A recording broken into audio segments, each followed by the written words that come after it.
Alright, welcome back ladies and gentlemen. Thank you very much for checking out my channel and watching some of my videos. I decided to mix things up a little bit and get some free-for-all gameplay, and I apologize in advance for playing the same map I just played, but I don't know, it's just what happens. I tend to play Summit a lot, and I honestly do not like this map very much. It's not so bad for free-for-all though, but anyways, so I've been using the shotguns a lot, and I've really been trying to get some more Stakeout gameplay because I think it's a really good shotgun. I think I just maybe I just didn't give it a chance before. I'm not really sure, but I'm trying to experiment a lot more with all of the shotguns and kind of get back to my roots, because after all, I started as a shotgunner. Ever since Call of Duty 4, I've been using shotguns.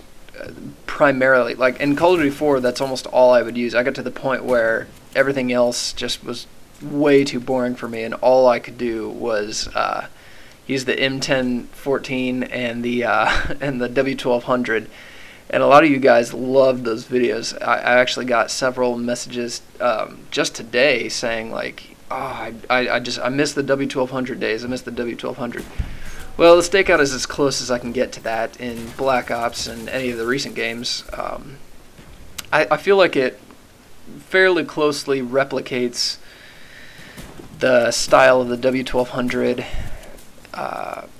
similar to Call of Duty 4, so both in looks and in function. Now, I'm going to talk about the setup for just a little bit. The Stakeout that I'm using here, I believe I'm using Lightweight, Sleight of Hand Pro, and Ninja Pro. Well, Lightweight Pro as well.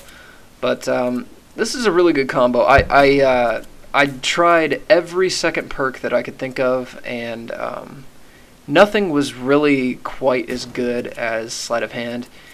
And to be honest, there's not a whole lot in the second second perk tier that's going to help you out very much. Mostly just because the gun is good. It's good enough as itself, and you don't really need to. Oh, by the way, I want to mention the host quit here, so it split my clip in half. Anyways, that's where that came from. So the gun is pretty much good enough that you don't need anything else. I aim down the sights almost every time on this thing because it gives better spread, and usually gives me, I'd say, roughly another 50% chance of getting a one-hit kill, which is pretty substantial. Now, that figure's obviously pulled out of my ass, but just from my experience, that seems to be the case. So that honestly is what I would recommend. Lightweight just for the extra mobility and being able to duck behind cover. Now, okay, I also want to mention this. I do make several mistakes right here at the end because my dogs are just doing work on these guys. And I keep seeing plus 50s light up when I shoot people, so I'm like, oh, I killed him. And then as soon as I turn my back, fucking last stand or second chance or whatever the hell it is gets me every time. And that is kind of a problem. Actually, the second time it was just purely my fault. But that is one nice thing about using shotguns is people can't get you a second chance because they patched it so that if you kill a guy with a shotgun, he will not drop into second chance, just like if you got a headshot. So if second chance is pissing you off, then give it a shot.